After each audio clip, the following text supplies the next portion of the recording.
Man is in the building, of course. Jersey's finest, all about them bars, marijuana smoker. Hey, PSA announcement. I need everybody go support. That's right, support my fucking state, my city. Heritage Hip Hop, a New Jersey media source that celebrates New Jersey hip hop worldwide. Facts. And we are celebrating our legends right here, Jersey, baby. Please subscribe to Heritage Hip Hop on social media. That is Heritage Hip Hop on social media. Jersey, you know I love you. Jersey, you know we got bars and we got music and we got legends all day. And if you believe in Jersey and you love Jersey like I do, support that Heritage Hip Hop on all social media platforms. This is Redman and I approve this message. Once again, you are joined into the best podcast that features your future favorite artists today while celebrating hip-hop culture from the ground up. This is Karev at Heritage Hip Hop saying thank you for joining us tonight. Make sure you hit that like button. Make sure you subscribe. Make sure you share. And make sure if you're watching this on YouTube or anywhere where you're streaming this audio, check the description below because Heritage Hip Hop is a brand, not just a show. Not only is it visual and audio, but we are connected to Opus Clip. If you like to know how we do clips and things, check out the description. We are sponsored by Super 7. You know those action figures of hip-hop greats? If you would like to get any, go to the description and check out my store, Heritage Hip Hop through super7.com. Also check out our store on tpublic.com. Maybe you want a shirt. Maybe you want a hoodie. Maybe you just want to show the world that you listen to Heritage Hip Hop. You can go to tpublic.com or you can visit heritagehiphop.com with the links there to support the show and support the movement. But tonight we go to Long Island. We're going to talk to an islander. And we're going to talk about what that means because hip hop is full of people who just do this and have nothing to say. And sometimes it's hard to stand out when there's so much garbage clouding the way of the ears when there's good music out. And today we're going to work on unclogging the garbage and giving you that quality substance that you're looking for. And with that, I introduce you one of the quality MCs that's out in the game right now. This is my brother. Shout out to JoJo. Shout out to Honey De Niro. Shout out to the album release party. That's where I met this man. Get him your name and tell everybody who you are. Spoda, aka Mr. Dope Flow, Mr. Indeed, Long Island, New York. Know what I'm saying Bayshore, Long Island. Know what I'm saying to be exact. Yeah, man, that sums it up about me right there. You feel me? Long Island. To say. There's a lot to say in so little time, bro. Yeah, man. So let's get started. When I first heard you rhyme, I heard you on the Honey De Niro song on her new album, Bitch. Yeah, with me, her, and Innocent. The two different. Yeah, shout out to Innocent as well. Yeah. Shout out to Inno. Check this out. But I told you when I first saw you outside the venue, I was like, yo, you had a nice ass verse on that. Right. Fact. I was fact. feeling that. Appreciate you know what I'm saying? Let me ask you a question. When you're introduced to somebody as an artist, how do you make sure that person never forgets you? That's a good question because it could go either way. It could be musically, like as them seeing me perform, hear me rap, or it could be like if they meet me knowingly basically meet me not knowingly but being at the same event before I even perform musically, and then we start interacting before like them just gravitating towards me as a person, like as a human, you know what I'm saying? Like they probably, a lot of people don't like, well now obviously, but like would it be fans or other artists that be there? Like some of them don't even, because the way I be in the spot, I be chilling. I don't, you know what I'm saying? Unless you know that I rap, I don't be like, oh, yo, my name's Spoda, I rap. You know what I'm saying? Like, or if somebody come up to me and introduce themselves, yo, my name is such, or my name is Spoda. I don't be like, yeah, I rap. Or if they ask me, I'll be like, yeah, but I say that to say I'll be in the spot. But then when they call my name, I go to the stage, people be looking like, hold on, that was that nigga that was just standing there chilling. Then they see me perform, and it's like, oh, shit. Then they hear me rap, they like, oh, shit.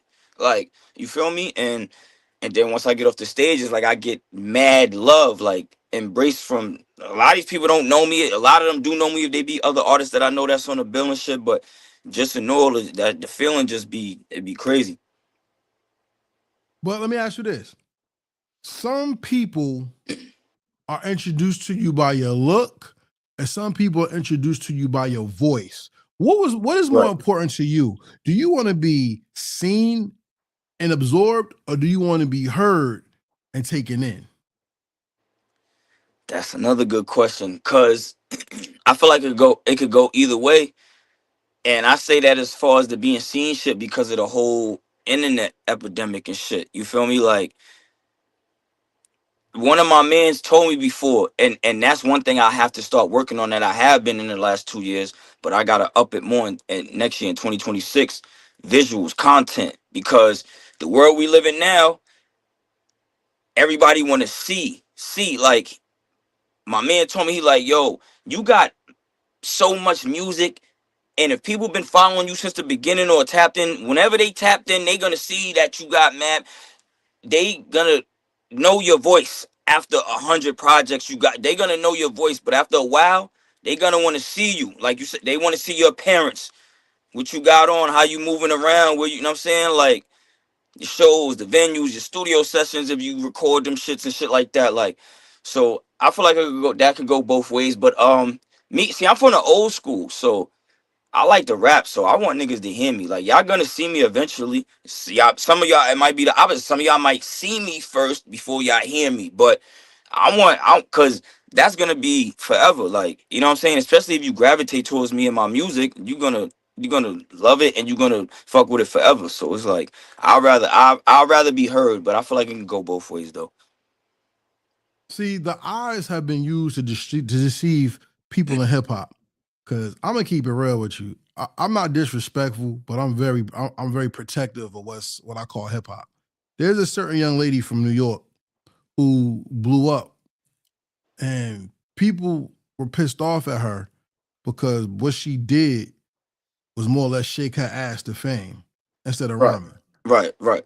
And I call that shit Down syndromic hip hop. I don't even call it Right, hip hop. I call it just rap. That's Down right, syndromic right, shit, right, fam. right, right, It's not.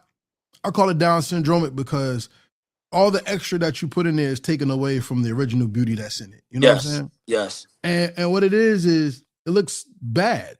You know what I'm saying? It looks like something's not there to properly blow. And right, when you look at this artist, the look is the seller, not the content. So right, so right, in right, so right. in the age of content, how do you match the look with the content?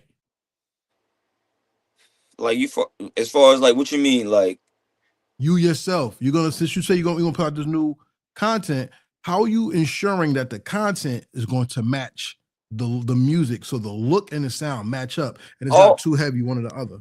nah, because with me personally, it'll probably be like whether it's here at my home setup or in the studio. I'm about to start getting back into my vlogs. I used to do that shit like years ago, like on some old school shit, just with my own phone, and I'll be in the studio like set it up. But I'm gonna obviously now it's different. I'm gonna get camera. One of my mans use the camera, and that's how it's gonna match the music, because 9 times out of 10 you're gonna see it's like gonna be some behind the scenes, but I want to kind of put like a little documentary of myself together, which I always used to think of, but I never really sat down, and I feel like now it's time to really put that shit together. Like, you know what I'm saying, like a lot of my shit be in studio so that people could actually see the process, hear the final product while the engineer playing the back, like shit like that, so they could feel it. You know what I'm saying? Like pause, so they could, you know what I'm saying, being really in tune with it, hear it, but see it like at the same time, like. Cause a lot of songs that motherfuckers like or people like, I don't have no footage to that for them to see my process, how I did it or how I do it. You feel what I'm saying? So I want to try to change the dynamics with that. No disrespect to anyone who's dealing with I have a family member with Down syndrome. The reason why I brought that in is because of how people look at it. Because unfortunately, we live in a world where if the look is the main thing people focus on, people will pick things apart to not like what you are or what you're putting out. Right, right, There's a young lady. I don't know how you feel about being political, but there was a young lady, a Caucasian lady that put out AI videos of brown skinned women saying the government needs to take care of their kids and SNAP benefits and everything. And she falsely used AI to add into a racist stereotype. With hip hop, we have AI albums now. We have Yeah, AI artists. We yeah, have AI becoming the next wave of consuming the culture. right. Are you against AI? I don't fuck with that shit, man. Like, it is what it is because of the times and the world we live in. But I don't like. Come on, man. That shit is cheating. It's Talk about it. cheating. There's no authenticity in that shit. It's cheating. You know what I'm saying? Like, it's cheating. It's a cheat code. There's no cheat codes in this shit when you really doing this shit from the ground. How the fuck you think a nigga like me feel? And I can speak for a lot of males and females who've had a story musically, how they came up from the mud with this shit. Like, come on, man. I had to earn my stripes and my war wounds for this shit, like to be where I am now in the underground realm, to elevate from the local Long Island scene to be where I'm at around a lot of people who rap in this shit. Cause there's a lot of motherfuckers who rap, you know what I'm saying? They get busy. And by the grace of God, with my talents, they reciprocate that and tell me I'm one of them too. So that's what keep me going. But it's like that, hey, come on. I remember this crazy shit because I seen something about that shit with an AI artist on IG or something like a couple weeks ago, like a month ago, I want to say, a month and a half ago at work and shit. I'm like, I'm just shaking my head looking at the shit, at the page and shit, how they was talking in the caption about it. I'm like, they really doing this shit now? Like, so AI, they making up fake motherfuckers and they getting a bag. Meanwhile, it's still niggas and motherfuckers like me who's not saying I'm trying to pursue getting signed. I'm comfortable where I'm at, but like there's other people who's trying to get to where y'all automatically putting and placing these fake motherfuckers at some pedestal where they get in a bag, and this motherfuckers who's trying to get where they at, and they looking like it's fucking the game up, man. It's fucking the game up. That shit fucking the game up. That shit's fucking the game up. That's one aspect of it because I don't know if you've seen. You talking about Timberland's artist Ta Ta Tak to me. That's Right. the one. I have a show about that where I said it's getting dangerous when you can racially ambiguously identify with somebody that could destroy the look of the culture and have people gravitate towards that. Because Stephanie Mills once said they want black music, they just don't want black people doing it. And now you're giving them a means to erase the face. Right. But then you have Zaya Monet. You ever heard of Zaya Monet? I think I heard of that name before. Zaya Monet is the #1 artist on R&B charts, and it's AI. Oh shit. And the lady who, there's a black woman who does it. It looks like her, but she's more heavier, and the girl's more voluptuous. So she made a sexy animatron character to represent her and her voice, but it is her. So this is a slippery slope that I think people are going to go down, and they're going to miss the actual story of what makes hip hop great. You feel Yes. me? Yes. So let's go into your story. What is Long Island hip hop? How do you define it?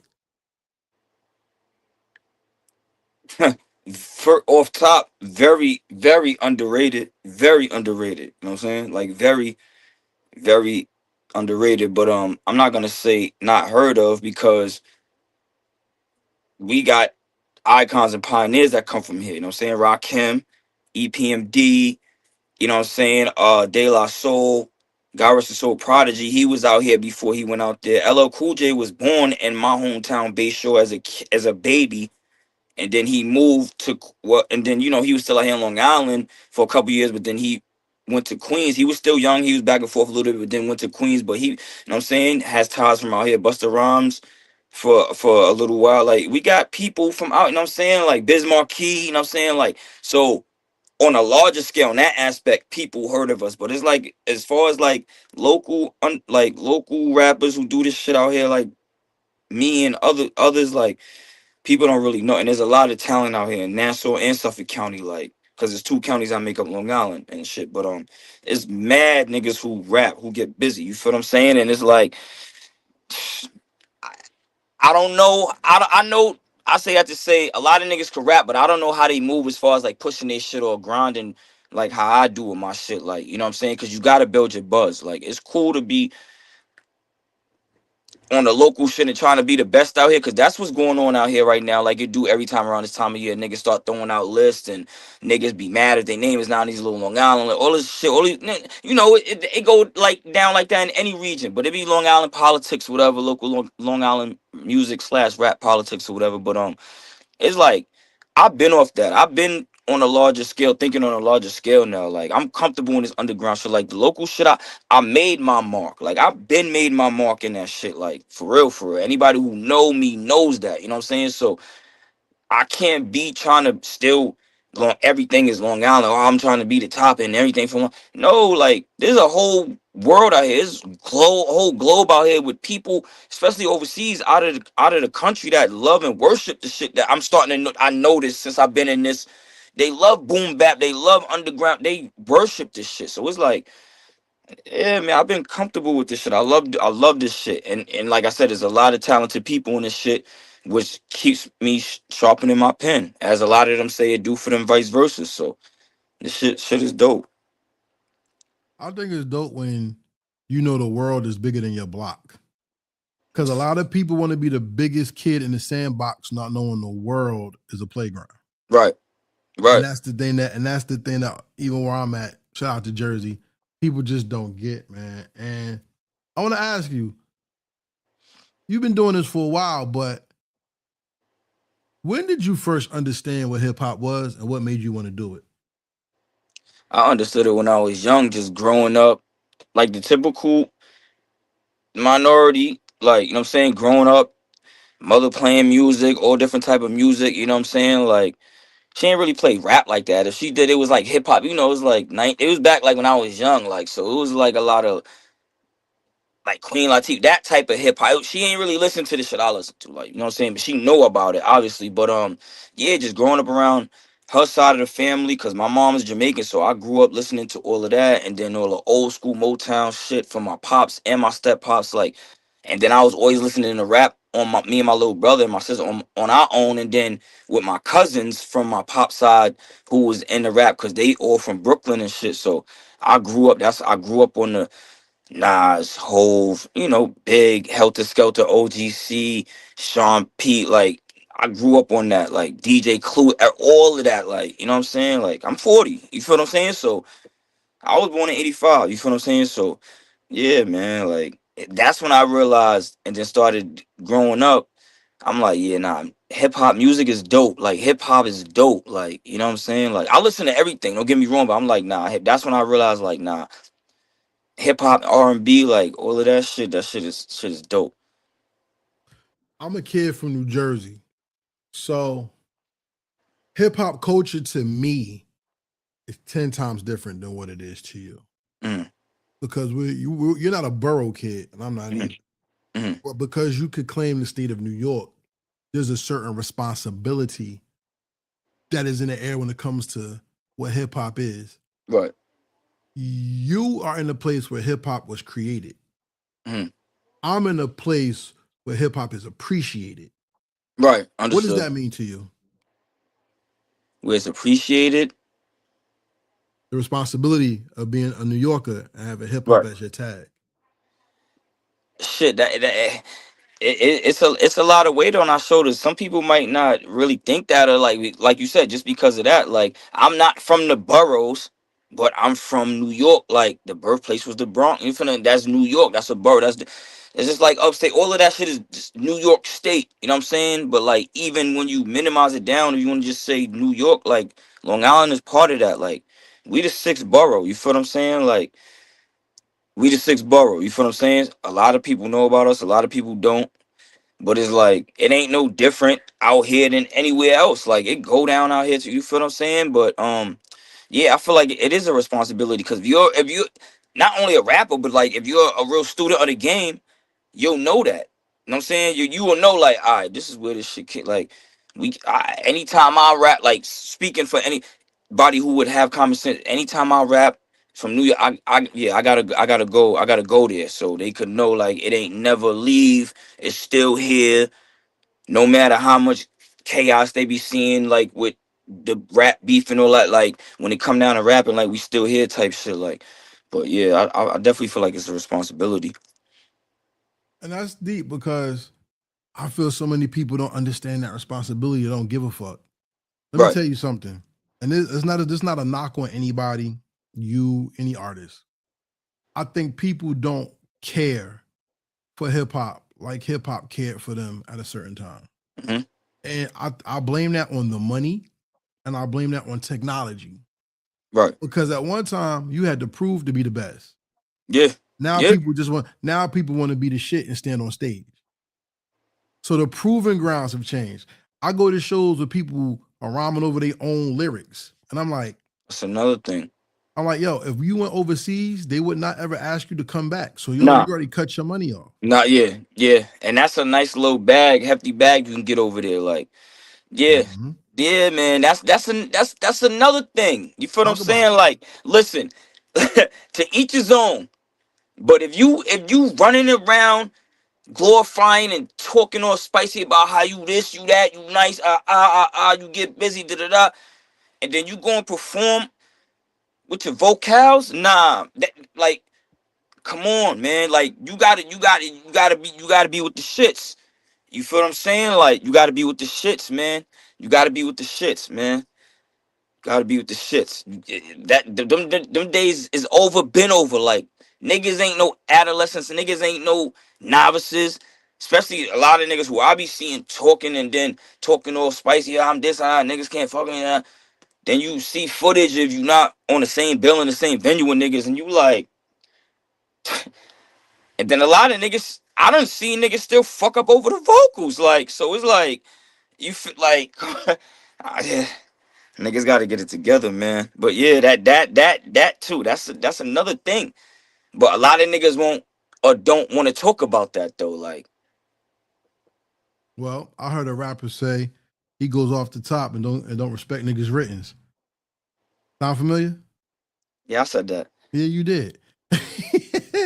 So if people messing up their writtens and still hearing their writtens over their vocals that's on stage, how exactly do we categorize good music versus that crowded landscape? So you could be the one that shines and not stuck in the crowd where everybody else was just doing the same old thing.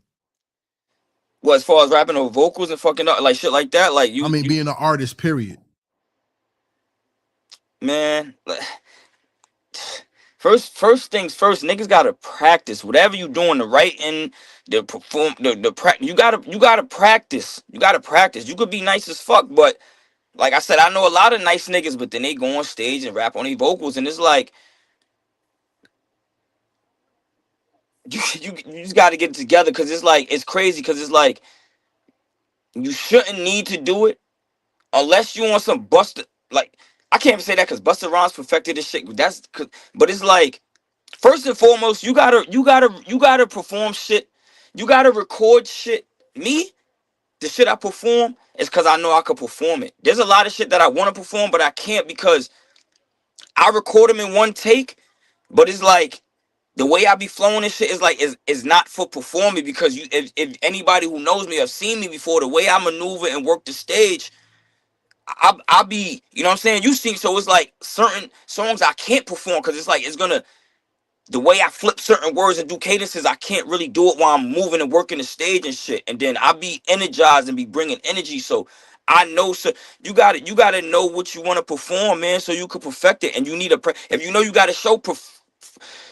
That's where you use the vocals. Practice that shit a million times with the vocals, and then just get a show track. And then once you get the show track, the shit is gonna be so instilled and embedded in your fucking brain. Once you get the show track, it's gonna be nothing. But you have to keep practicing that. It's muscle memory. It's brain. You gotta work your brain. It's like muscle memory. You know what I'm saying? Like, me personally, I don't remember you. Like you said, I got so much music out, my nigga. I know for a fact I don't remember a lot of my shit. But I can if I sit down and go back and listen to this shit for a good couple days to a week straight. You know what I'm saying? And get up and be in my little studio set up performing like I'm actually performing. And then I get a show track and then I do it like that. But like, yeah, man, that goes into the, that shit is crazy saying with the vocals. It's like a lot of niggas stage performances don't be, that's part of being an artist. This is all around. Like, niggas, that's another thing. I don't like niggas be like, yo, I'm the best, I'm the best this. But niggas you go check niggas discography is looking crazy, looking shaky. Like I know niggas from Long Island, like niggas talking this da da da. I'm this, I'm that, I'm nice. I rap niggas, I rap circles around niggas. But then you go look up music. Niggas don't even got no projects out. They might got a few Lucy scattered around, like, or a few features they was on.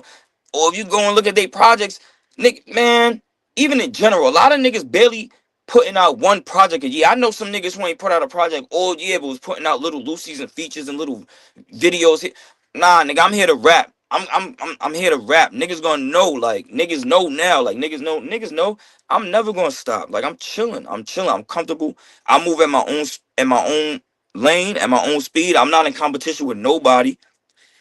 I just dish out so much now because I got my home set up. I had that shit since 2020 now when the pandemic hit. So that's when I really that's the only cheat code that I ever had in this rap shit is getting a home set up, which I should have been did since I was younger. People was always telling me that. As much money as I was spending, I always had a job, you know what I'm saying? Or I dibbled and dabbled and shit, but I always had to include the studio 2-3 hours. Like, but I'm a nigga who always went prepared, but it's like I want to do it now. I could do it at my own leisure whenever. It was over after that. That's what, like what you said. Since 2020 till now, since I came in the underground, technically I put out my first shit. I think in 2019, the end of 2019 with Wavy to God.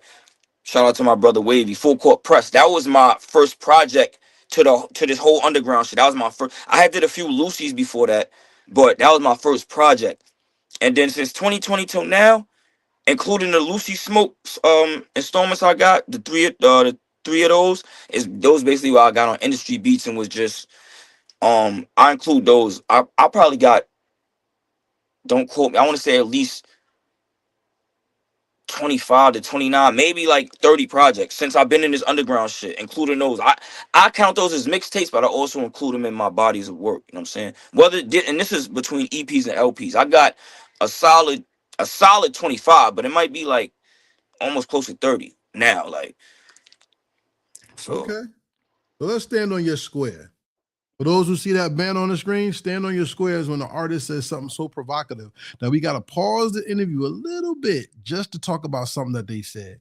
And I want to talk to you about what you said about putting in the work, having people hear your voice. We are at a very interesting time in hip hop now. Yeah. The underground is really running it and the mainstream is behind. yeah, But also in this, we now have hip hop within 3 major divisions: trendy mainstream, underground, and then posthumous. Where dead artists are bringing out great albums. Shout out to my right. last one. Yes. That album is, yeah.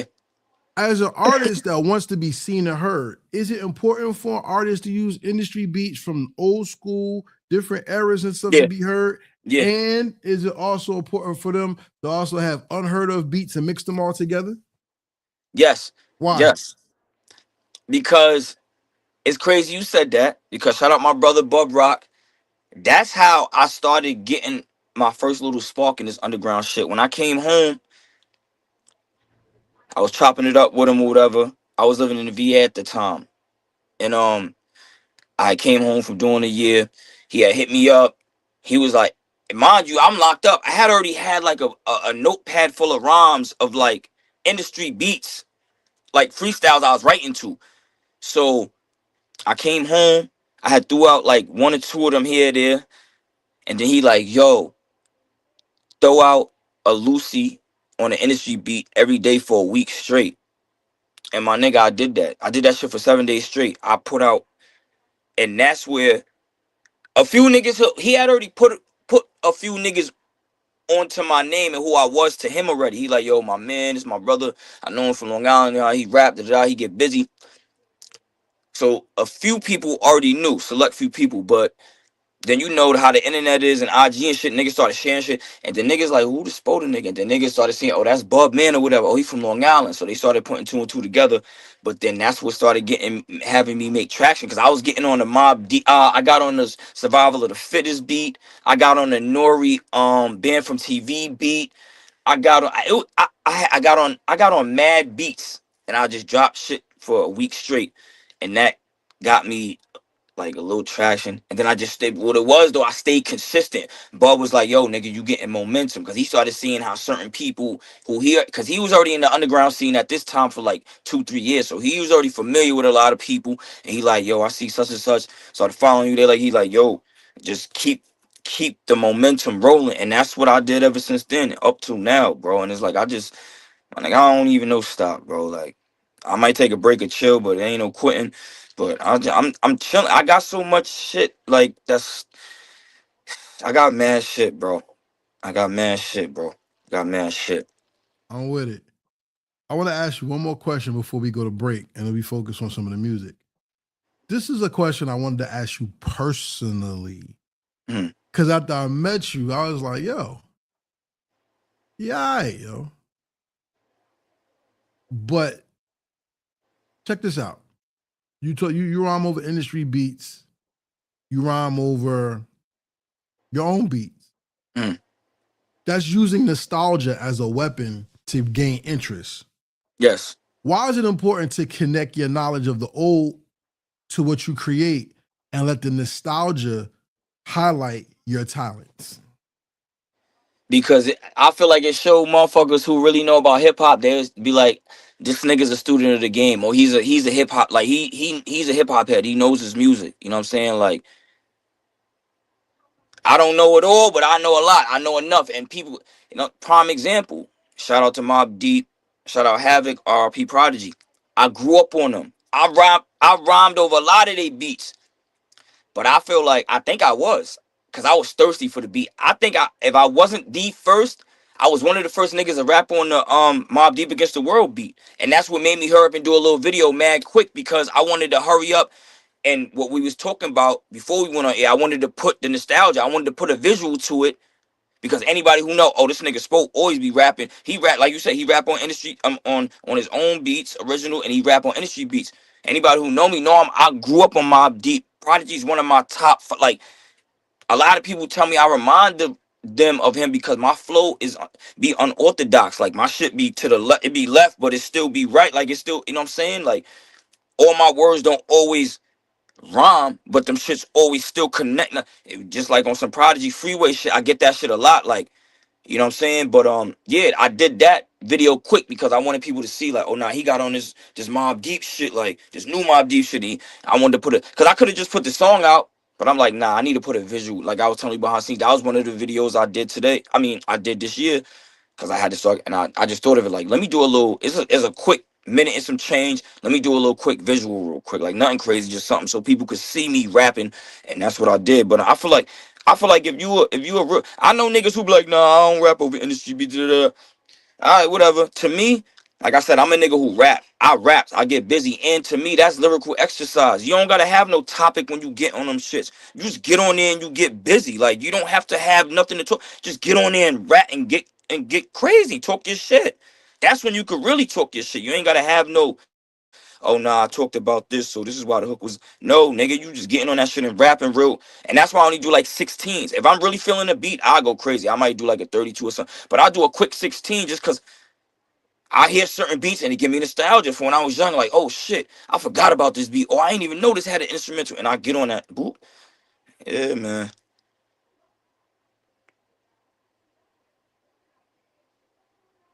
This has been great. So, yo, check this out. We're going to take a break because while he was talking, I was getting into my notes because I got some stuff to ask this man about some of his music. So, how you like it so far? Are we cooking or we doing good? Yeah, hell yeah. This shit, yeah. All This right. shit fire, yeah. All right. I told you I'll bring some of the best out. Shout out to Joe for this one. Fact. Shout out to Honey De Niro. Hey, yo. I love Honey De Niro. That's my sister right there, man. So we're going to give her flowers. We're going to give you your flowers. And we'll be right back after this commercial break. Stay tuned. Where you get your hip hop from? Yeah. What's up? This Tribal Trigger Trench in the building. You already know. Nip, naughty. Hey, Redman is in the building, of course. Jersey's finest, all about them bars, marijuana smoker. Hey, PSA announcement. I need everybody go support. That's right, support my fucking state, my city. Heritage Hip Hop, a New Jersey media source that celebrates New Jersey hip hop worldwide. Facts. Please subscribe to Heritage Hip Hop on social media. That is Heritage Hip Hop on social media. What up, y'all, man? It's your boy Do It All, Do Pray Kelly, right here on Heritage Hip Hop, man. Look, man, let me tell you something. Make sure you support Heritage Hip Hop, because without these brothers bringing you hip hop, we're not gonna stay informed, man, the way that we need to stay informed, man. And they're not just giving you hip hop, man. They're giving you the heritage of hip hop, right here, man. Yo, Kareb, I see you. Heritage Hip Hop, man. Let's do it. It ain't nothing like Heritage Hip Hop.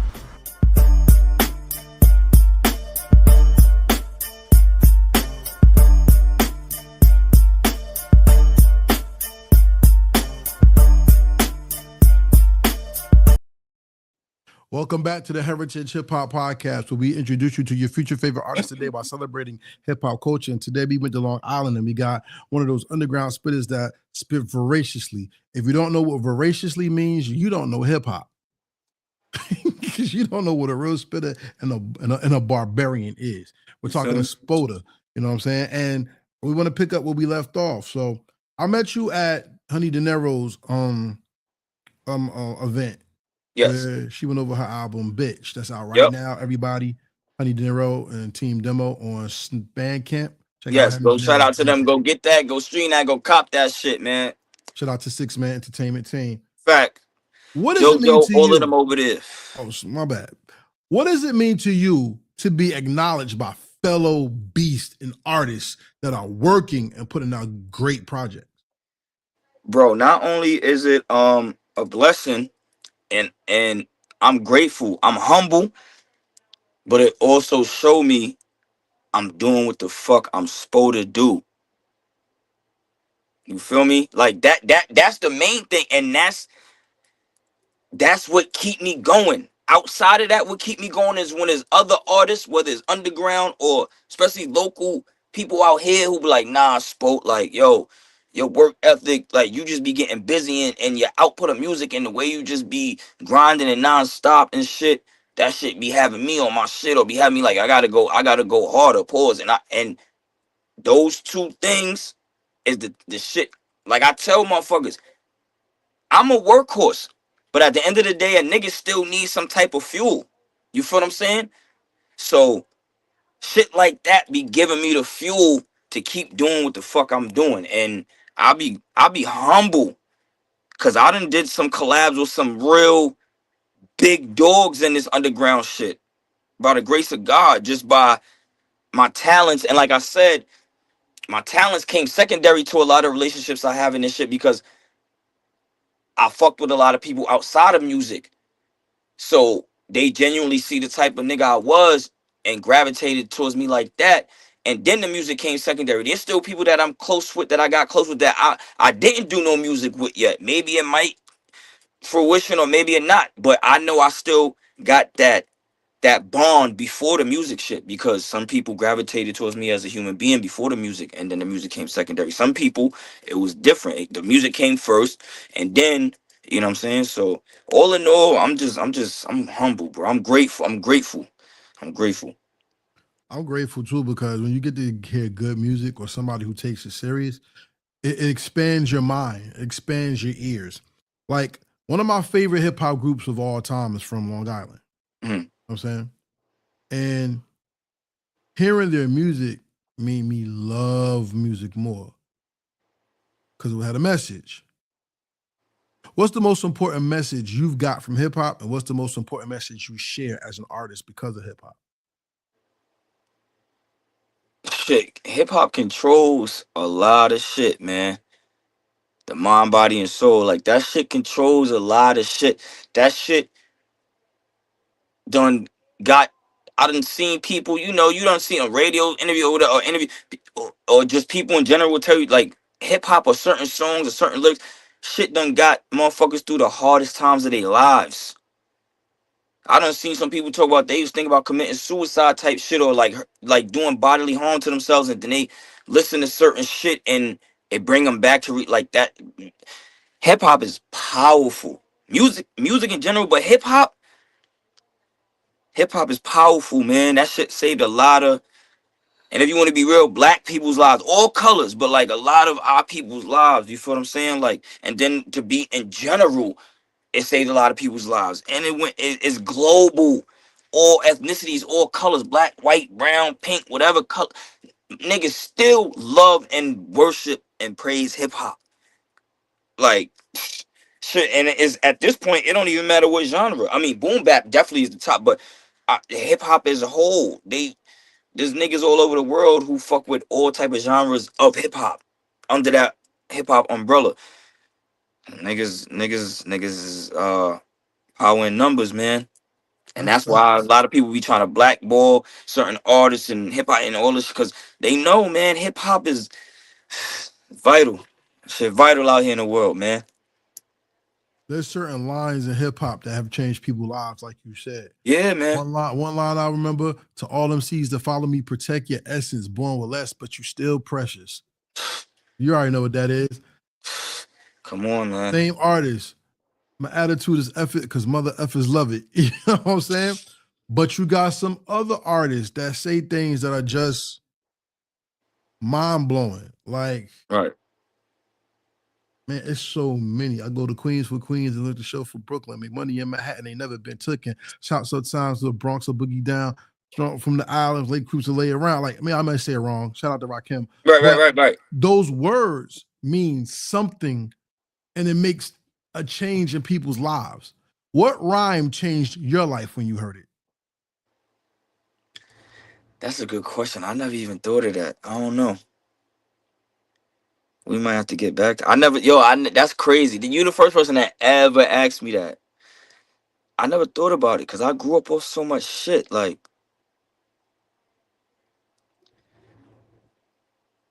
damn, that's crazy. I don't know. I don't know I can't really say a song, but I could say like the era, like the early, like when X first, like X, Nas, Hove, Locks, like that, like I would say more. That's crazy. That shit fucked me up. I don't know the exact song. I don't know. That's crazy. I never thought of that. Well, That's how a about good ass this? question. What about this? Is there a song that you created where somebody had to sit you down, like, yo, you said this, and it really affected me? I'm trying to think of the name of the song. I ain't gonna lie, I can't really say the name of the song, but I could say the project, the Soul Food for Thought. Shout out to Fremont. That obviously, if you listen to the title, it kind of coincides with the music. That was one of my more, if not, yeah, it probably was my most personal album that I put out, because I talked about a lot of shit that I don't. I'm a nigga, like, I don't really talk about a lot of shit. I'm a Pisces, you know what I'm saying? And I'm Jamaican, so I'm stubborn. So I keep a lot of shit to myself. So it's like, if I fuck with you like that, you'll know some shit. You might know shit, but it might not be everything, to where, like, when you listen to my music, you be like, oh shit.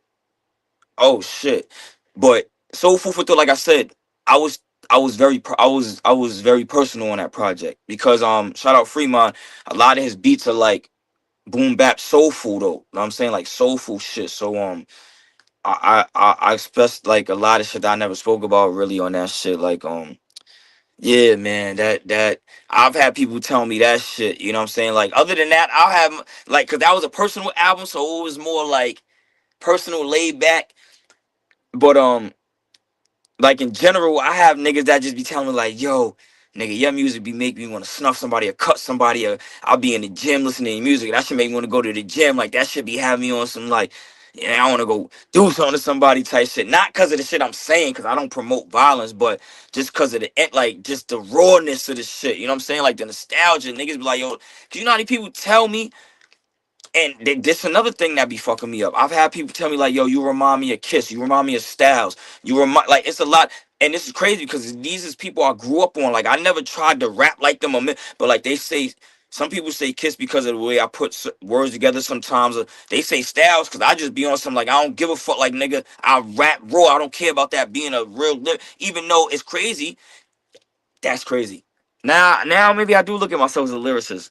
Cause, nigga, remember we talked about that shit before, and you was like, and you asked me, and I told you why I felt like I'm just a nigga that rap and get busy. But now I can't even say that because Styles P Now when niggas tell me I remind them of Styles P because of the rawness and the energy and what I'm talking, this type of shit I be on, like now I can't say that because to me Styles is top, one of the top best ever too. Like that's a lot of niggas to the point where a lot of niggas like Styles over Kiss. You know what I'm saying? So I say that to say he's a lyricist. So I can't even say what I said to you about that before we went on air about me, like. Cause like I said, I never looked at myself as a lyricist to be real. I never was like, nah, Spo, you nigga, you a lyricist, you a lyrical nigga. But like I told you, in the eyes of a lot of people, cause like you said, we our own biggest critic. So I don't never look at I be like, yeah, I know I'm nice, I rap, I know that, but I'll never be like, I'm a lyrical nigga. But then I think about it. Styles P is the prime example, like. But like that whole era though raised me, you know what I'm saying? Whole bit like that whole era, like I never tried to rap like none of them, but you could tell in some of my cadences and shit, not even the flow, because I got my own type of flow if you want to be realistic, but like the certain cadences you could tell, like that's why people bring up them names where they say I remind them of certain people and shit. So I don't ever take it as no shade. I just take it as like, all right, these is people who grew up on hip hop and know rap and they know music, so they hear me and it gives them nostalgia, like you said earlier. So yeah, man, that shit is crazy because now I'm thinking about a lot of shit that you were saying earlier that I couldn't really decipher, but now that we getting more into the interview, is making me think back to shit we talk about to be able to finally answer them shits or have a conclusion to them shits. But yeah, man, hip hop is it, man. I love this shit. I love this shit. Like it was never my plan to be like I'm gonna be a rapper, but like my pops got arrested, so he from Brooklyn, and I didn't know till after he passed. Like, but he told me that like he used to be in the music and shit. Like when he was younger in Brooklyn, he used to be like a DJ. They used to call him Little Brooklyn. But then my aunt was telling me how he used to rap too. This was before I was born. I'm saying he was a teenager in Brooklyn and shit. So I didn't even know nothing about none of this. So, but then it all makes sense. It's in my DNA. Like the shit was meant for me to do it, and I know he proud. You know what I'm saying? Like I never was like, yeah, I'm gonna grow up. I'm gonna be a rapper. Like I grew up and said I love rap, like, but I never was telling myself like I'm gonna try to be a rapper and get a record deal, like. But then that shit, just me being growing up on music in general, and then hip hop, that shit just, I guess, like I said, that just was just in my genetics, and I ain't even fucking know this shit. But here we are now. I'm here. And welcome to Heritage Hip Hop, where the interviews make the statements, and we celebrate the artists, not the bullshit. You feel me? Right. So let's go into some of the music, man. I want to talk about you rap with some of the artists I really like. Right. I want to start from the beginning. Shout out to Pocket the Plug, because you got videos of your songs of Pocket the Plug, which is a big thing to me because I subscribe to the channel and I see all the stuff that flows across the channel. And I went back to this Pissy Staircase. Rim is one of those artists that I've always respected. Like that nigga's dead nice. Back in the day with it, like, you know what I'm saying? Right. He's nice. Like, tell me about that collab, and did you take something away from that experience that elevated your game? That's my brother right there. Shout out to Rim. Love you, nigga. Yo, he's one of the most genuine people I met in this shit, bro. Shout out my brother Bub Rock that I mentioned earlier in the interview from out here and shit. He's the reason why I know Rim, Wave, Rome, Eddie Kane, Top. He's the reason why I know a lot of my core comrades in this shit. You know what I'm saying? So Rim got me my first paid feature in this underground shit, to be real, to keep it 100. He knows that. Thank you again, my brother. Like, he was the first one, like, and he always told me from day one, nigga, after he met me and we started being around each other and he seen how solid and genuine I was, and it was mutual, like, I'm like, this nigga's a real stand-up nigga, man. Like, you're not gonna come across too many individuals like this nigga, like, and that's not even on no trying to big him up, like, but this is real shit, you know what I'm saying? Like, I met this nigga probably like 7 years ago now, and it's like I feel like I know the nigga all my life. Like, that nigga's genuine, like, you know what I'm saying? And he always told me, yo, Spoke, I love you and I got you, nigga. If nobody never got you in this shit, I got you. You know what I'm saying? Like, he's a genuine nigga, bro. And with that Pissy Staircase shit, that was on Full Court Press, my first project that came out with Wavy and the underground shit. So, like I said, when I came home, I got locked up out of state in Vermont with my cousin, but then I had got extradited out here to do 4 months in that year. So, but the time was still running concurrent. So when I came back up to Long Island, niggas had found out I came back out here, whatever like that. So they thought I was coming home. I'm like, nah, I'll go back to Vermont, whatever. I get out, I go down to VA. I go down to VA for like a year and some change and shit. Cause I'm like, I don't need to come back to the environment where, cause I was fucked up. Right before I got locked up and went out of state, I was fucked up. Like I was fucked up in life. You know what I'm saying? So I was going through mad shit. So, you know, life be life. And so that life was whooping me out around that time. So I fucked around and got locked up. But I feel like also I shouldn't have got jammed up in the shit I was in because it was some dumb shit. Not really dumb. It was just the shit shouldn't have happened, how it played out. And I felt like God just sat me down for a second, like, nigga, your last few years, like months, years been crazy. You need to sit down and reevaluate and get yourself together and come out this shit. And that's what I did, bro. Like, so I come home, I go to VA, I don't know nobody and shit. So I find a job. I finally found a studio. That's all I needed. And I found a job, a studio, and a weed man. That's the only three. I ain't have no friends. I ain't know nobody. I ain't care about making no friends at the job. Whatever. Bub links me with Wavy the God. Shout out to Wavy the God. He was out in Brooklyn. At this time, he had just moved up because he's from Florida. He had just moved up from Florida. Probably, I think Bub said like a few weeks to a month and a few months, like a short span of time before he linked us. And Wavy started sending me mad beats. And then we was remotely sending shit back and forth. And I heard that one beat. And I was already a fan of Rim because Bub had put me on to him. And he was like, yo, listen to certain niggas. He put me on to Rome Streets, Rim, Eddie Kane, like mad niggas. So when I heard Rim, I'm like, yo, this nigga's Rim is different. He's dead nice, but Rim is different. Like if you really a student of hip hop and you listen to hip hop and you listen to Rim, he's crazy. His cadences, his punchline, like the niggas, he's crazy. He's versatile as fuck.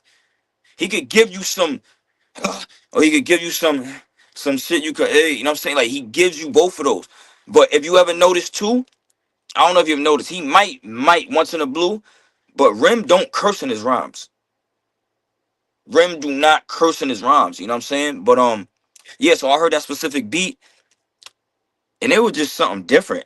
And I was like, yo, I could hear Rim on this shit for some reason.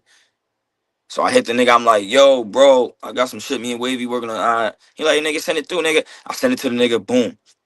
I come up here from VA, I think, for like a weekend. We shot the video in Brooklyn. Me, him, Wavy linked up. Shout out my brother SP.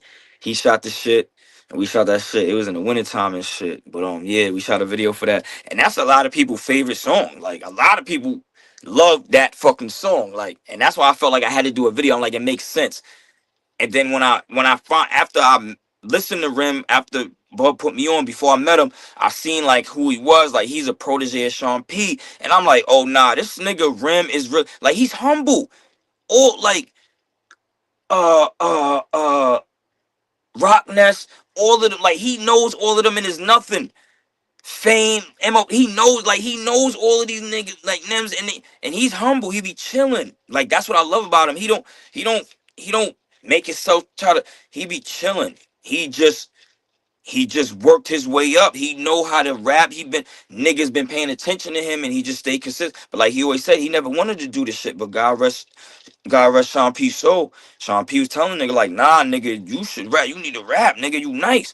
And then Rem took it serious. And that's why now he takes it even more serious at times where, you know, like I said, life be life and for all of us. And sometimes he don't be wanting to do this shit. But he said he be thinking about what Slum told him. Like, he don't be wanting to let him down. So that's why he still be trucking and keeping it. And that's one of my favorite artists, man. And and there's a lot of niggas I fuck with in this shit. You know what I'm saying? But like Rem, me and him built a genuine relationship. Like, that's my brother for real. Shout out to Rim. That Lunch Meat project was dope. Right. And he had a song with Illa G. Yes. Shout out to project. Illa. That's my nigga too. Shout out to Illa. That's the bro, man. Yeah, I'm an Illa G fan too from way back in the day when he was called General G. Yes. Mobb Deep, Hell on Earth. Right. You know what I mean? Right. So that's cool that you said that, but the feature game is cool, but I like to highlight artists when they by themselves. Right. I don't give a fuck what they on. Talk to me about that one. Oh, shout out to Bub, because that's my nigga. He loved that shit. That's like he always tell me that's one of my favorite shits from you. And you know what's crazy? I rap, my nigga. I love rap, bro. I could do the boom bap all day. But like, I feel like me personally, a lot of my favorite shit is on the drumless beats that I did. And that's one of them. You feel what I'm saying? Shout out to Get Large. You know what I'm saying? He produced that. And I was just talking my shit. Bub was like, I love that shit. When he said, he's like, son, I wet niggas up, like raindrop. Like, he always, every time I talk to my nigga Bub, he always bring that shit up. Yo, that's my shit.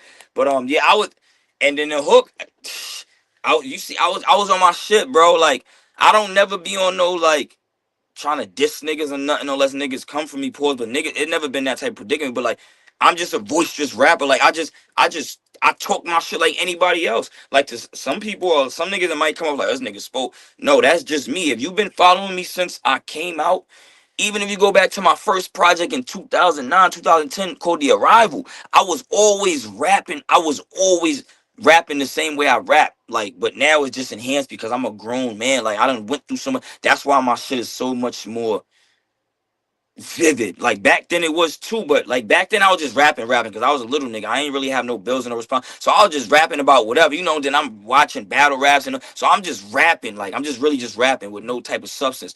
Got older, different. So now it's like, I guess, yeah, man, I had to double back on what I said about being a lyricist because I see now, like, especially when I be getting personal and talking about certain shit, niggas be like, oh shit, I didn't even know he could get.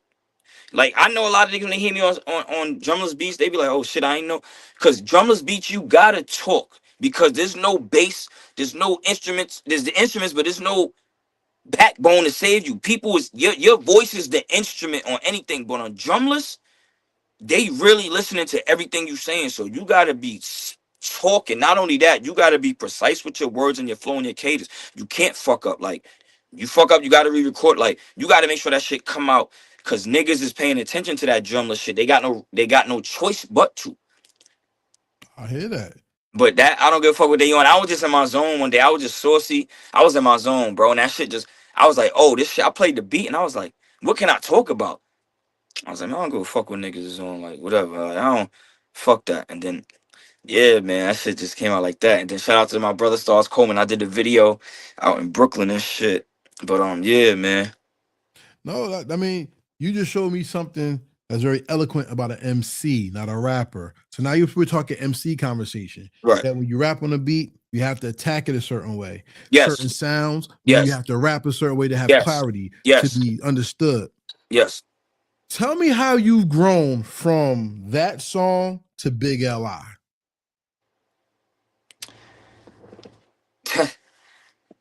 They know the vibe is. I've been a vet. Float like the floats lines stupid like the shit like an internet. Like I had to talk about I made that hook because I wanted to make like something that had something to do with where I'm from. But then in between that, I'm talking my shit, but it's all true shit. Like a workhorse in the flesh. They know the vibe. I've been the best. Flow stupid like the shit like an intellect. Lines always connect like they ain't lacking internet. Nigga, I've been the best. Like, I'm talking my shit, but this is all true. Like, anybody who know me, especially from the local scene, that I've been doing this shit since I put my first verse out at 16 years old to the, like, and I was always rapping in the hood. I started probably rapping around like 14, 13, like 13, 14. I didn't take it serious and record my first verse till 16. And then after that, I was off to the races. Now I'm in the hood battling niggas, getting comfortable with my shit. Like, and then I started learning about getting into the studio and recording. And then it was over after that. Like, just me knowing I could rap. But then, like I said, as I'm getting older, I'm going through shit. I'm taking losses. I'm taking wins. I'm going through life. So it's like, as I'm getting older, I'm progressing. And you can hear it in my rhymes. Like, a lot of people who know me or either encounter me through underground and then double back to my older shit, they like, nah, you really progressing every time you, and it's like you have to go through shit to talk about shit. Like, you gotta live life, whether it's traveling or just going, like I said, taking wins and losses. You just gotta be going through life and to be able to talk about shit. I feel like to expand. Like you could rap, but like what you gonna rap about? Like after a while, like just not experiencing nothing or going through nothing. Like in his life, so I can't say it because you gonna go through shit. So it's like, nigga, put that shit in the music. That's That's it. real. 'Cause I remember when I was first was rhyming, right?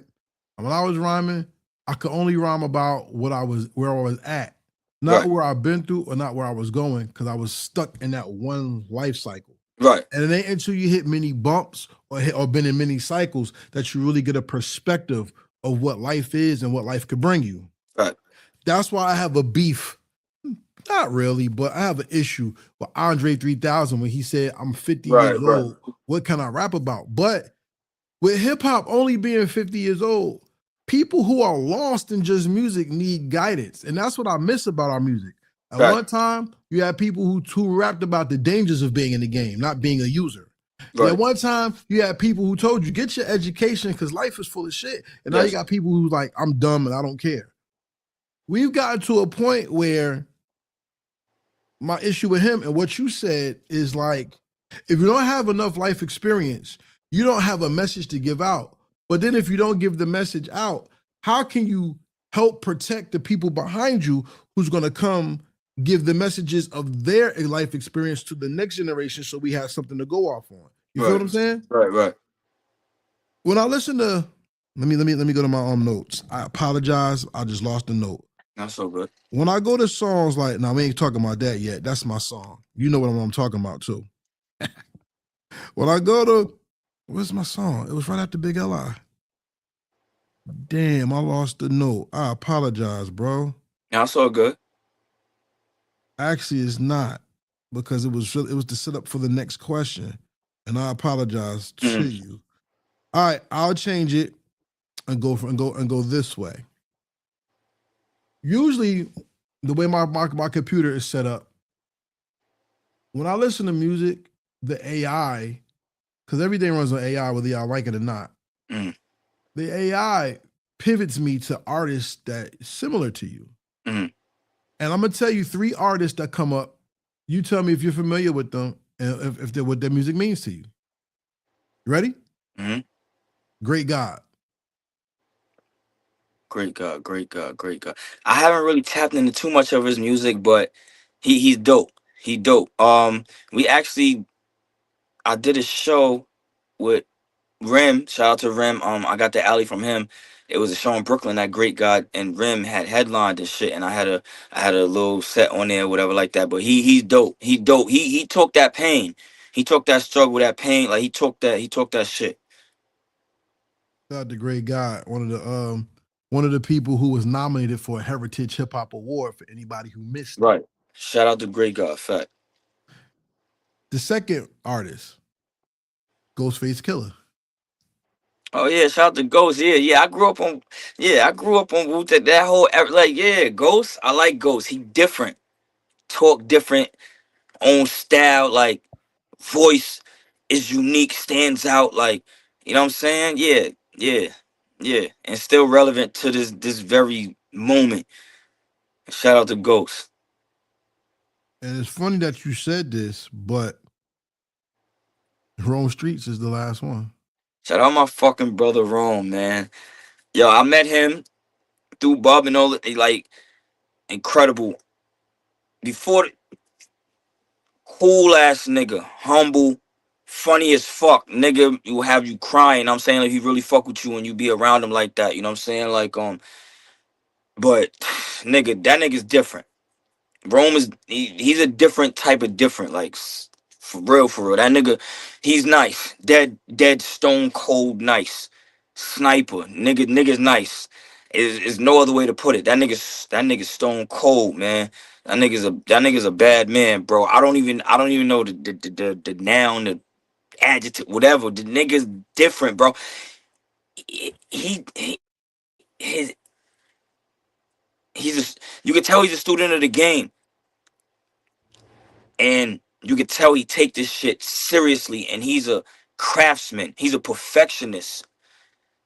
Breath control, like flow, like cadence, anything you want or want to hear from Rome, he could do that shit. And he can accelerate in that shit. Like Rome is one of them, man. That nigga Rome is special. Fact, I ain't gonna hold you. That nigga Rome is different, man. Shout out my brother Rome. That's my nigga, man. Word. Yeah, him and Conductor Williams have made some great music. Oh yeah. Yeah, I think Nas said he's like one of the next ones up. Yeah, come on. Like, look at that. He's on Master Pill, as a matter of fact, ain't he? I don't know about that, but I know Nas know of him. You know what I'm saying? He's been around Nas a few times. He got him in the magazine that Nas put out. But yeah, Nas said that in the interview. I seen it. Yep. That's a fact. So let's talk about When the Smoke Clears. Tell me about that project and what it means to you after all this time to put out a new project and know that even while you're still making your name, you could claim a name that people respect. Cause I feel like now, that's what I was saying earlier, like about the humbleness, like I gotta dumb that down. Like that shit gotta get dumbed down. Cause it's like I know outside of me knowing personally I'm nice and I know I get busy and I'm a workhorse and I'm a grinder. Pause where applicable for that. But people started seeing that as I started progressing in this underground shit to the point where they're putting me at look at the names you said that's coming on me as similar as artists. Mainly Rome because he's underground, but like my name is being mentioned with the top niggas in this shit. And it's like, that's cool to me. I love it. I appreciate it. But I don't take that shit no kind of like I don't get big headed again no high horse. I just burn it up more. That's shit. Like I just burn it up more. And it's not even burning it up more. This is just me. I'm just accustomed to being a workhorse. And just like I said, ever since I had the home set up, it been different. That's why I've been putting out majority of my albums the number I told you, a majority of them shits was made here.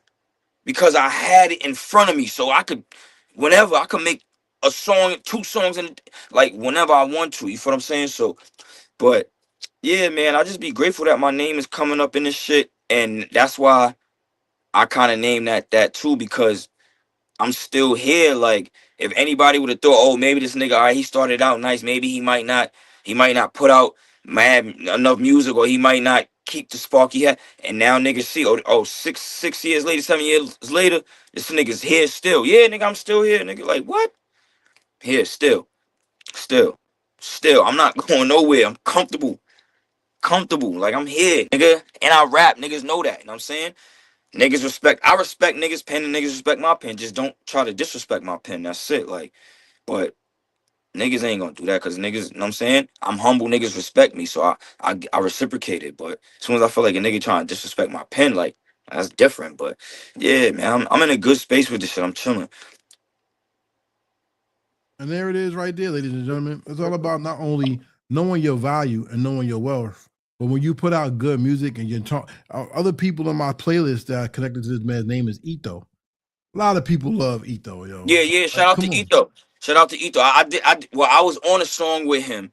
It wasn't in person, but I was on a song with him, him, and Uncle John that we did a couple years ago. Shout out to Rim and Nicole Porter through it was this project they put out called Steak and Potatoes Volume 1, and it was a song that we did that we wound up all being on a song together and shit. But yeah, a lot of people have said, like, mention his name with me, like saying, give him that same type of vibe, you know what I'm saying, that gritty, you know what I'm saying? But yeah, shout out to Ito too.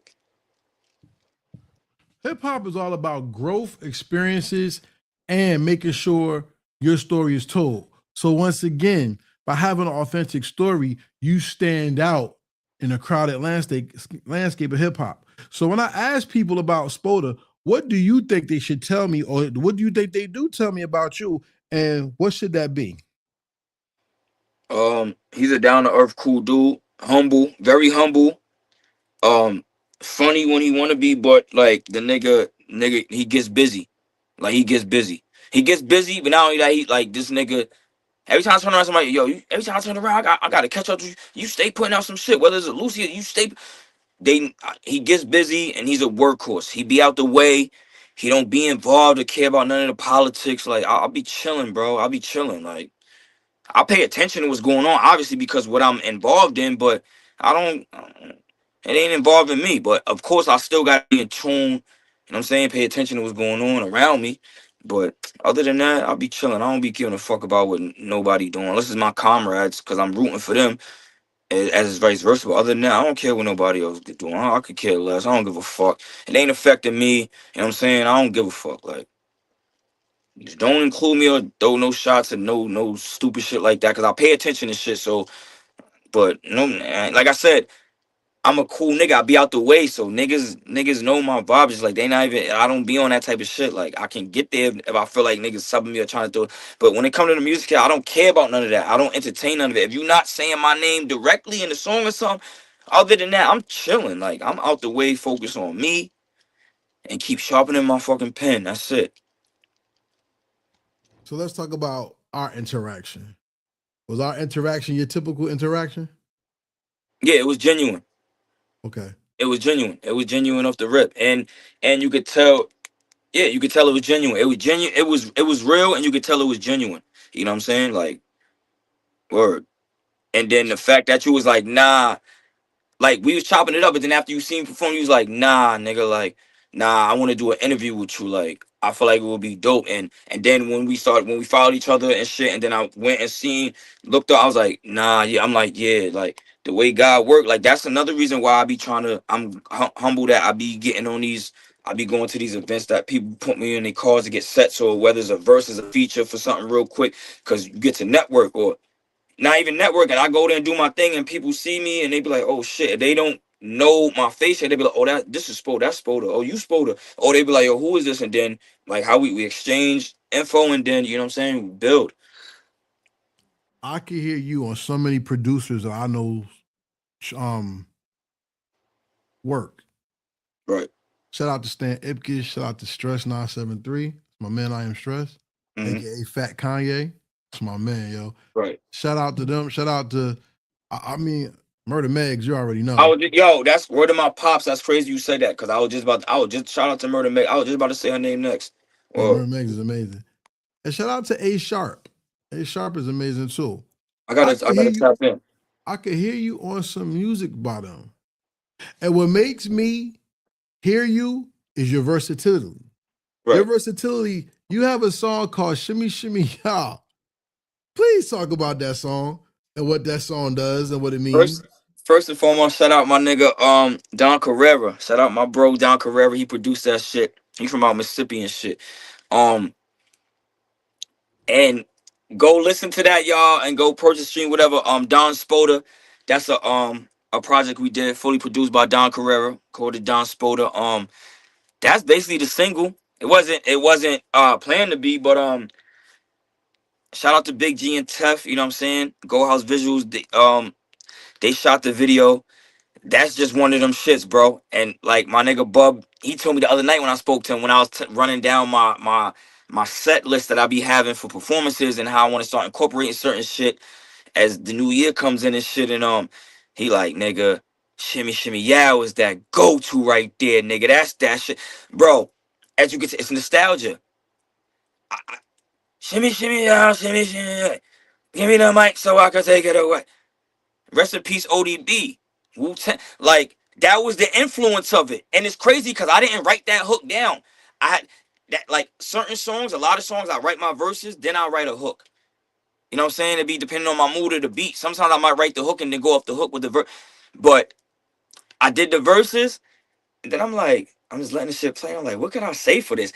But I knew in my head, I wasn't gonna, like, really rap it. Like, you know what I'm saying? Shimmy, shimmy, yeah, shimmy, shimmy, yeah. And I'm just fucking around. I'm in the crib getting saucy, smoking. Shimmy, shimmy, yeah, shimmy, shimmy, yeah. Then I'm like, what the fuck can I say after that? Like, and I kept saying, shimmy, shimmy, yeah, shimmy, shimmy, yeah. All year round, do that. And then I did write little, I'm lying. I wrote bits and like little pieces of bars here and there. Cause I'm like, after I came with the shimmy, shimmy, I'm like, what could I say? Mind you, the beat is playing. I'm letting the song play on repeat. Shimmy, shimmy, yeah, shimmy, shimmy, yeah. All year round, do this shit every day. So now when I'm thinking about that, nostalgia, Ferris Bueller's Day Off. The nigga took a day off. All year round, I do this shit every day. You Ferris Bueller, I do this shit every day, 24/7. So that's why I incorporated the nostalgia with ODB and Ferris Bueller. And my nigga, that niggas love that shit to the point where now majority of my shows I go to, people know that song. They know it. Like I could stop and pause and not say certain words, and they say it. Like, and then the hook. Shout out to my nigga Rim, my brother. That's the shit. Like nigga, that's my shit, nigga. Like that's Bob was like that. And hold up, wait a minute. Like I got certain song like, but those two is my shits. Those is my shits. But Shimmy Shimmy Yow started kind of overpowering. Hold up, wait a minute. But hold up, wait a minute still be ringing out. Because before I do my little talking to get niggas to know when to say, wait a minute, when I have to. But Shimmy Shimmy Yow is, yeah. And then the energy, you know, I bring different energy with that. Because hold up, wait a minute is more like, it's bumping, it's booming, but it's more like, doo, doo, Shimmy Shimmy Yow. Doo, it got that more of a little up tempo, but the shit is just, doo, doo, doo, and you hear that shit in the back. That should just give you that. It's gritty, but it's that bounce. It's like gritty, soulful, bounce, boom bap, all in one. That shit right there, like, yeah. So that's how that came out. Like, that's how that came about. But that's my shit right there. Shout out Don Carrera again. Now you cooked on that one, cause that's the song. When I heard it, what I Right. tell you, I was like, I need that one, bro. Right. Off the rip, need soon as I that. got to stay, yeah, bro, it's like, yo, nah, that one, nigga, I need that. I need that one. Like, yeah, bro, that's that shit right there, man. That's one of those special ones. And look, how special is it to be an underground artist, but you got one? Not even one, you got two, but you actually have that one Right. that makes you stand out. That whenever you do a show, people call for that song. What does that Yeah, mean? that shit be shaking the venue. That shit make me feel great. I told Bub, I'm like, nigga, I'm never gonna stop performing that. It don't matter how much shit I incorporate, I'm always gonna do that. And hold up, wait a minute. That's right. But shimmy is always automatic. Like always. That's always, even if it's to a new crowd, because they gonna be like, oh shit, like, I don't even start off with you don't walk like this, you don't talk like this. The people be loving when I talk my shit. Talk that shit. This that top down music. And then you listening to the beat. This that top down music pumping, cooling for the summer. You could be. Then it sound like some gritty shit. Pigs doing raids, making sure you. This sound like it could be in the background playing while the pigs, while they niggas raiding the nigga crib. Like the thought is, it make you feel like a summertime feel good. The thotties out showing skin. The hustlers trying to win. The young boys misguided. They live the life of sin. This is giving you like a vivid picture. Like it give you that feel good summertime, but like hood music still at the same time. But it's all realistic, all real shit. Like that I'm talking about. Like so, yeah. That's one of the, like that's one of them ones right there. So let's give some people some musical education before we close up. Yeah. What will you sign to, ASCAP or BMI? BMI. I gotta update my shit. I ain't gonna hold y'all. I gotta update my shit, man. I gotta get that in order for the new year. Like I have to take a weekend, bro, and cause I be so tunnel vision on just making me not knowing like I need to do that. That's essential. And I can't even front. I'm not gonna front. Always gonna keep it tall like City Hall. That's what I gotta sit down and do. Like I'm bugging the fuck out. But I'm BMI. I got BMI. What is the advantages of having BMI? I mean, as I started learning about it, it's not no different than ASCAP. But you know, as far as all of those, like you have rights to like when people's playing your music, spinning, you get paid, and you could do it for I think for like when you do shows. I started seeing there's different things you can get a couple. You ain't gonna be making millions, but like you can still say that you making money off the shit you doing. Especially if you gain emotion and traction, and niggas start playing shit and spinning your shit. Those little coins gonna accumulate, like you know what I'm saying. So that's definitely something that should be done for any aspiring artist that want to know, like. You know, you be like me. I didn't know nothing about it. Of course, at first, if nobody told you about it, you're not gonna know. You're just gonna be putting out music, dishing out music, mad output, not knowing like, you know what I'm saying. You could back your shit because motherfuckers that try to steal your shit. It's all kind of shit. Like you know what I'm saying. Like that's the business aspect side of it, outside of the music. But it's definitely important to have that shit if you serious about. If you take this music shit serious. And you have out a lot of work, or even whatever, you can have out one body of work, whatever, like a single, like that's something, yeah. Cause you never know, that could blow, or just your music be getting spun all over the world and shit, and you could be getting compensated for that shit. So one major advantage you have with BMI over ASCAP is that as a BMI artist, you can get Shimmy Shimmy Y'all put into a video game, a Yes. TV show, or movie, Right. and it will be licensed. And it's crazy. I'm meaning to cut you off, bro. It's crazy because BMI is free. I think even though ASCAP is $50, but still, like, look at the niggas don't say, oh yeah, all right, whatever. It's only 50. Yeah, it's only 50, but BMI is the same type of shit for free. And you could do certain shit in BMI that you can ask, vice versa, obviously. But shit, if you content with getting something free that do the same thing as that, and you could do, like you said, it's certain shit like that you could do with BMI. Well, shit, why not for free? Shit. Like, why not? What? Nigga, shit. Why If I not? was able to do ASCAP, I would do it too, but I seen you can't do both. So I would have No, did both. But wait. You can do BMI. or What are you something under you BMI? can Are you a link. writer? Are you a writer under BMI? I got a child. I think I'm a writer. Yeah, I'm a writer. Yeah. You could do ASCAP as publisher. Okay, that's what it was. I seen. Right. You could do one and one. Right. Yes. There you go. So when you come on Heritage Hip Hop, ladies and gentlemen, not only do we talk to the artists, we also try to give you some game so you know how to use music to your advantage. Now, we did Stand Your Square. Now we're going to do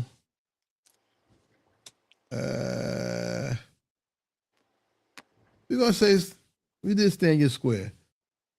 Tell everybody once again who you are, what's your social media, how they can get your music.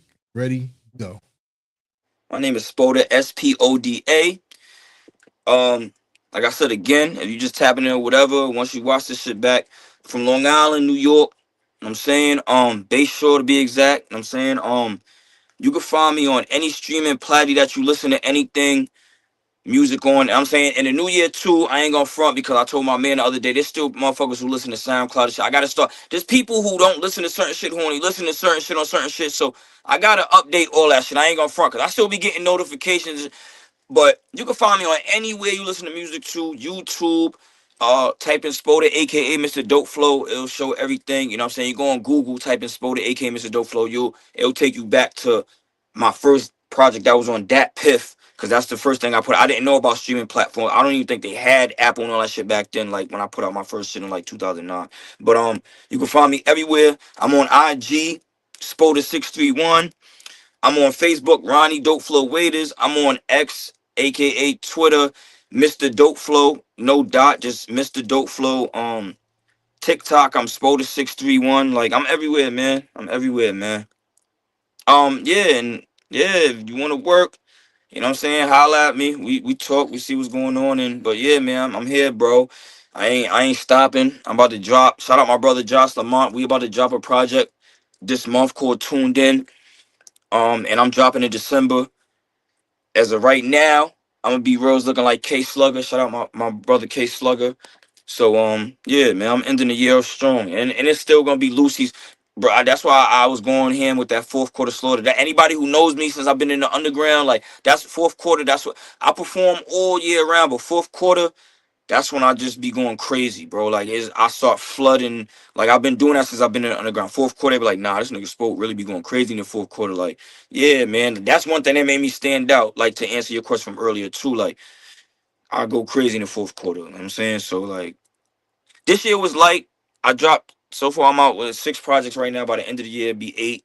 You know what I'm saying? It might be 9 because I got a project that EP that might be done before the end of the year, a collab EP, but that might, I'm not sure yet, but yeah, I know it's still 2 more solid projects that's gonna drop, and I'm just trying to get some more visuals out and just go rock and roll into the new year, man.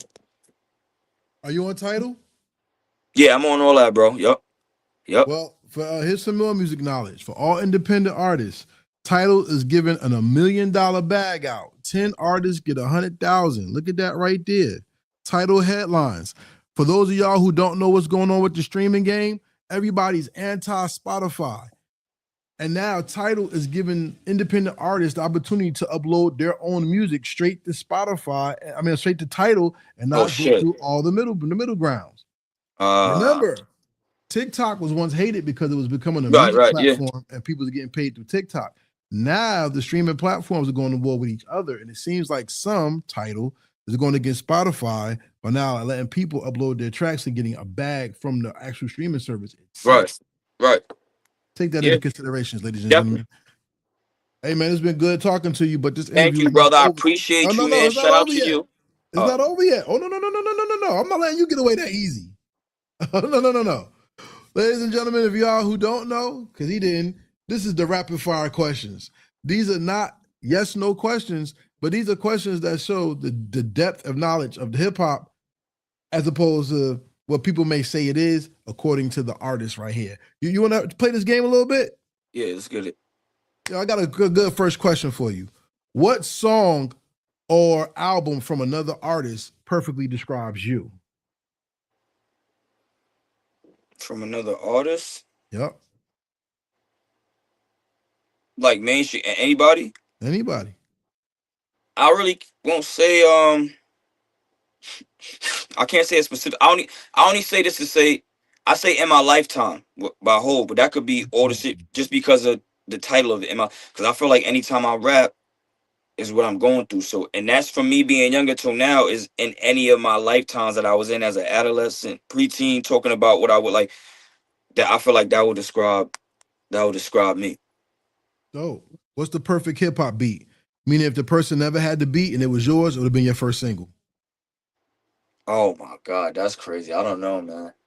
I don't. That's hard. That's difficult. I don't know, man. Give me one. Um, One of your favorite beats.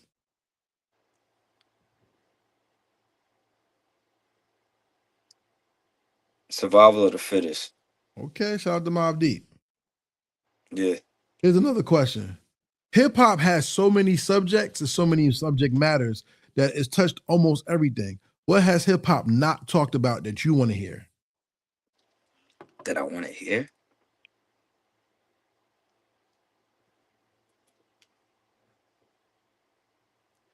I don't know. That's a good question because I don't know because everybody be going through different shit, so everybody be expressing shit different. So I don't know if there's anything. That's a good question. I really don't have an answer for that because I don't know. Maybe because I'm accustomed to just listening to the type of shit I listen to. But then I don't know because some rappers don't really be, and then some rappers do be really. So I don't know. I don't know. Okay. Yeah, that's a tough one. I ain't gonna front. That's a tough one.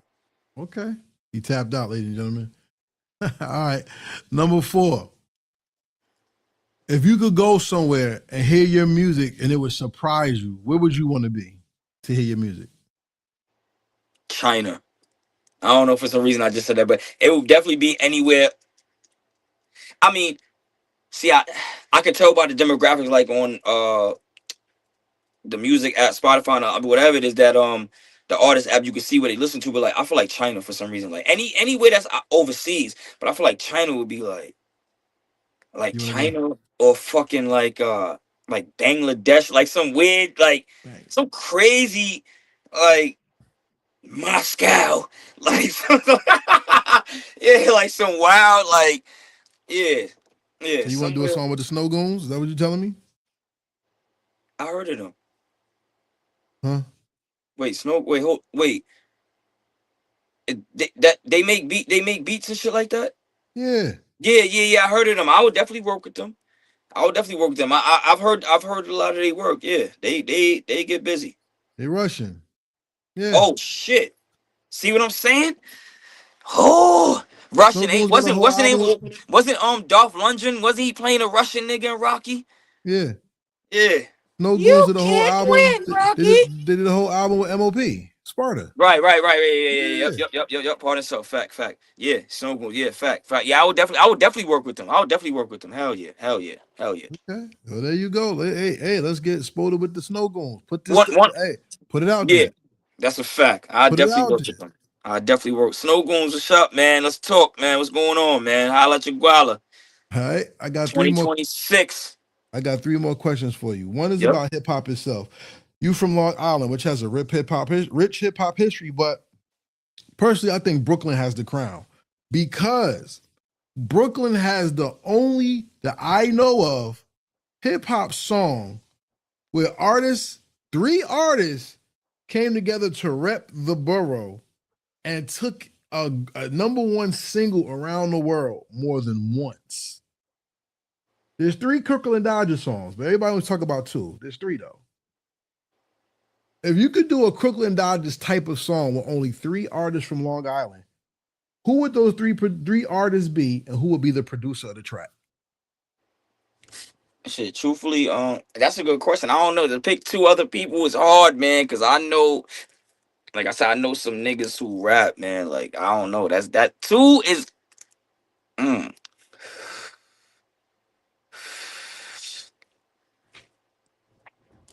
I'm gonna go with my 2 brothers. I'm gonna go with Bub Rock and Pillsbury. My brother Pills Brim. Who's producing the track with you and them 2 gentlemen? What it don't matter, mainstream, underground, It whoever. don't matter. It don't matter.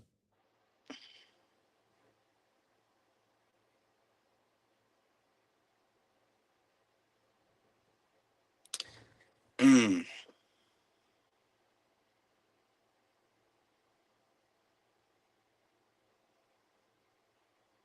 Wow, that long, huh? Welcome to Heritage Hip Hop, ladies and gentlemen, where we bend the mind. Yeah, nigga dumb, yo. That's a fact, Jack. Nah, because I'm really thinking. I got it down to like 2. Give me the 2. Damn. I'm gonna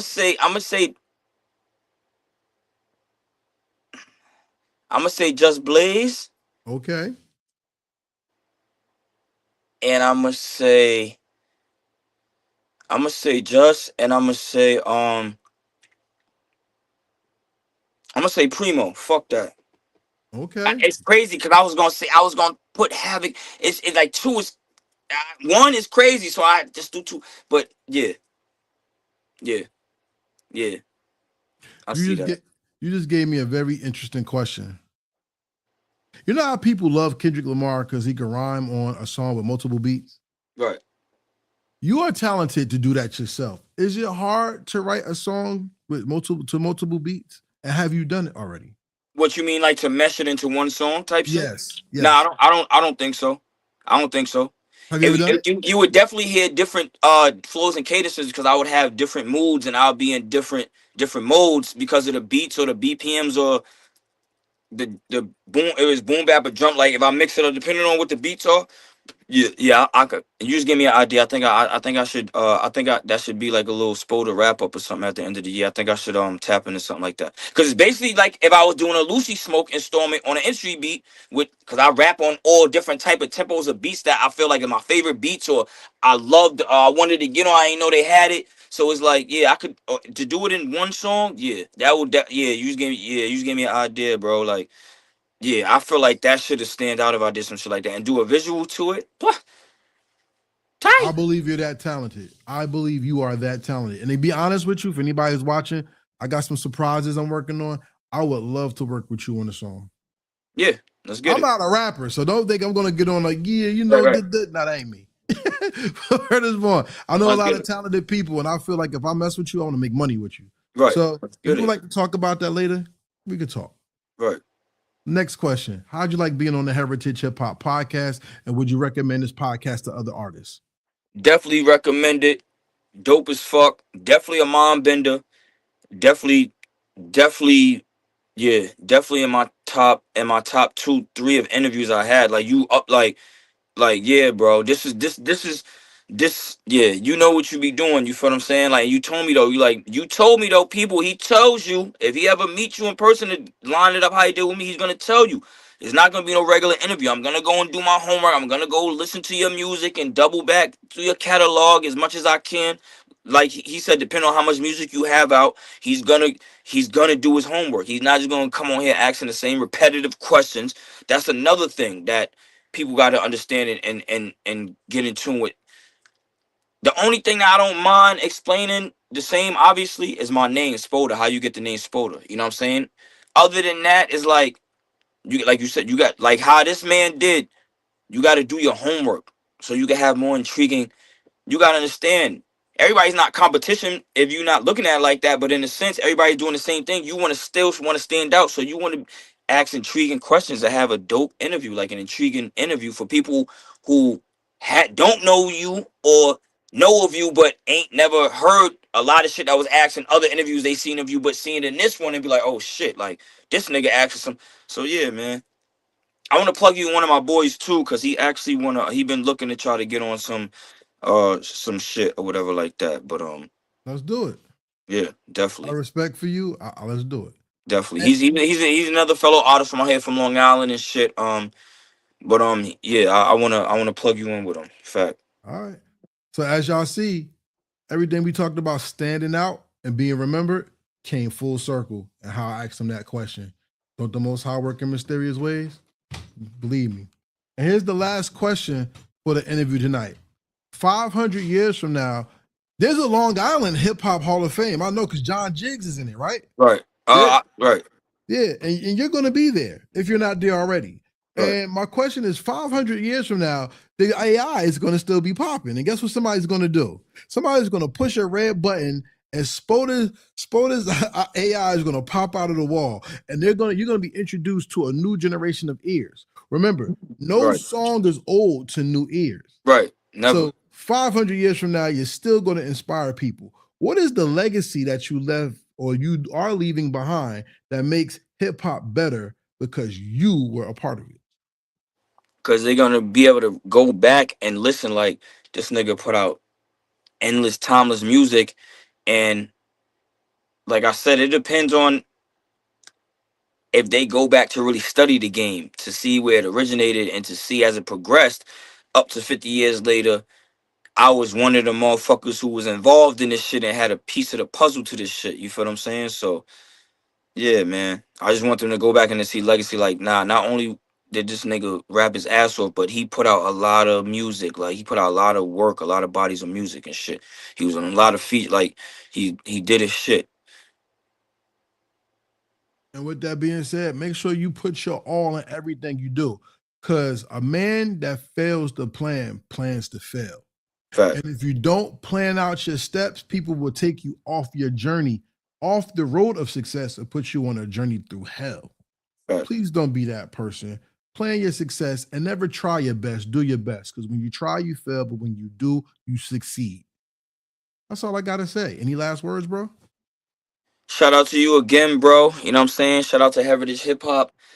Dope interview again. And shout out to everybody who support me. You know what I'm saying? I embrace the love and the hate. So shout out to everybody, man. I'm going to keep doing what I do. Everybody keep doing what they do. You know what I'm saying? Stay positive, stay 10 toes, and that's it. And just keep it going. Keep it trucking. All right. So with that being said, may the Most High bless all y'all out there. We might see him at the Heritage Hip Hop Awards. Let's talk about it. You never know. Stay tuned. Peace. And we out. Real hip hop. Real